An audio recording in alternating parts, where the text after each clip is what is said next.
Dark Truth of Army Girls. Chapter 1. The Beginning. Aisha was only 19 when she decided to join the army. She came from a small town where opportunities were few. Her father was a farmer, and her mother worked day and night to keep the family going. Aisha was bright, disciplined, and full of dreams. She wanted to wear the uniform with pride and serve her country.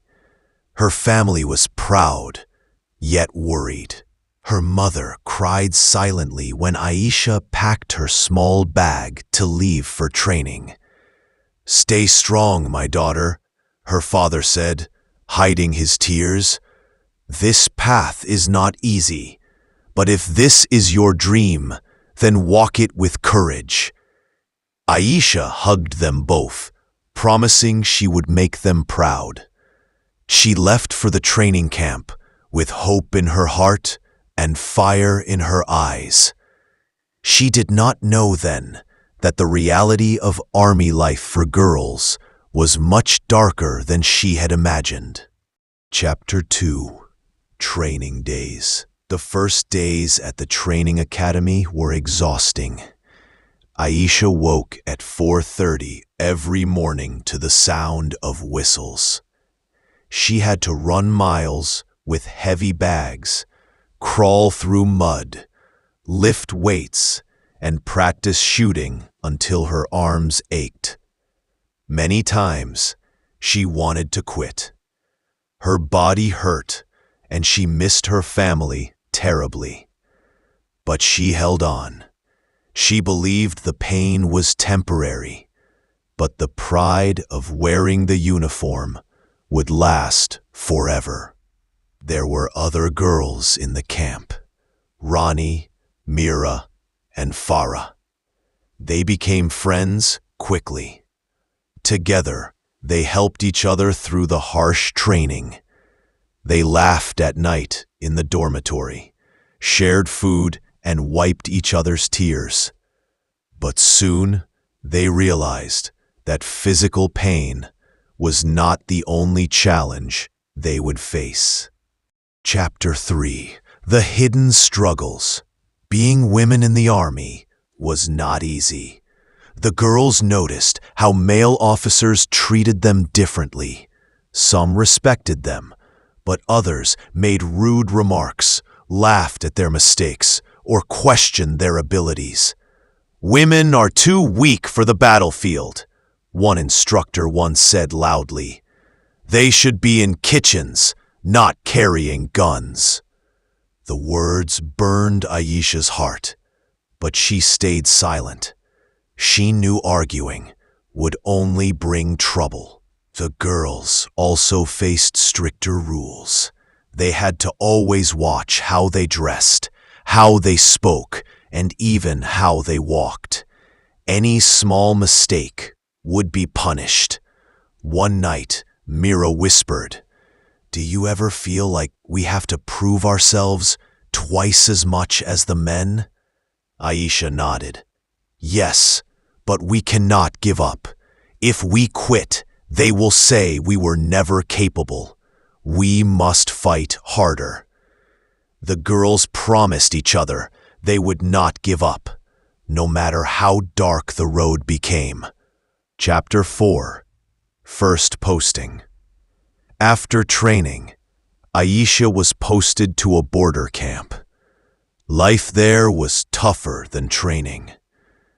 The area was remote, surrounded by mountains, with extreme cold.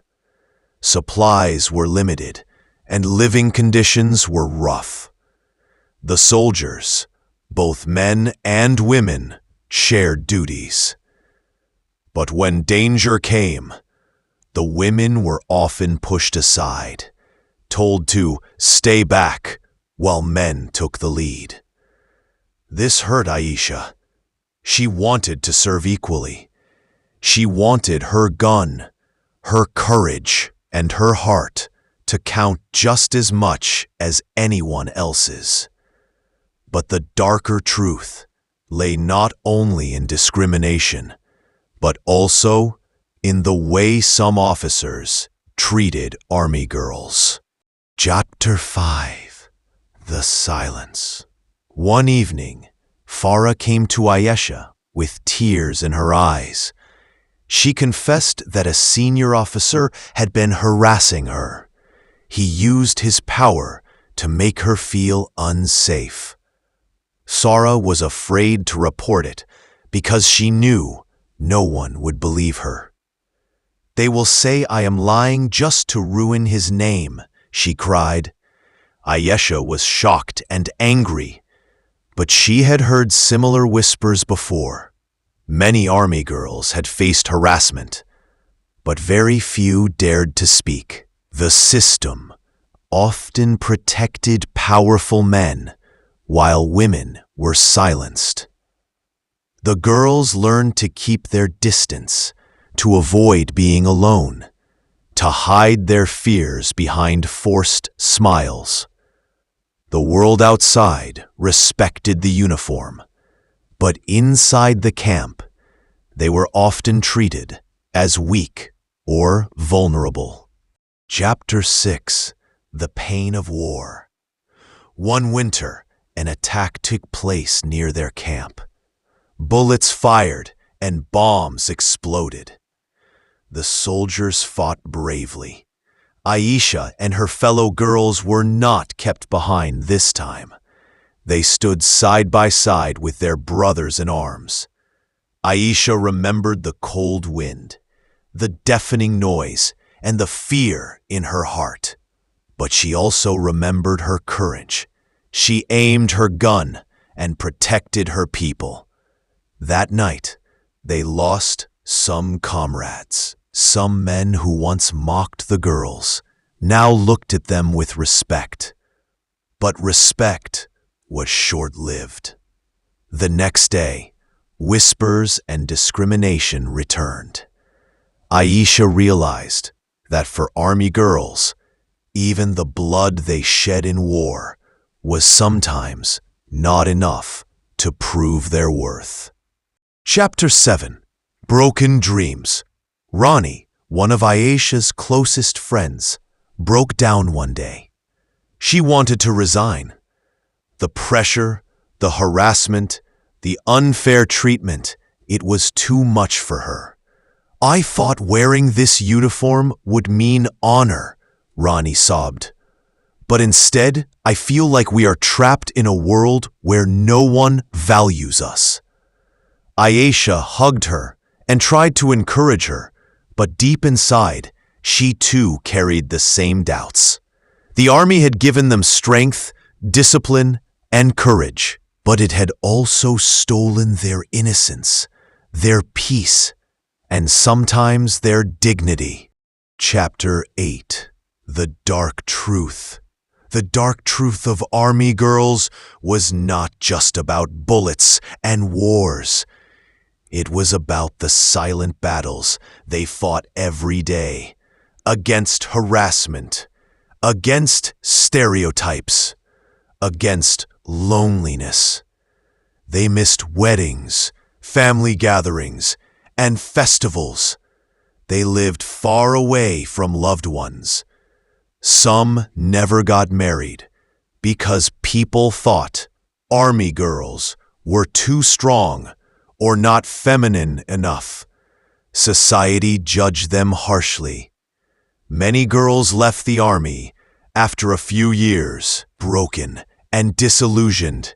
Only a few stayed, carrying the burden of silence, determined to change things from within.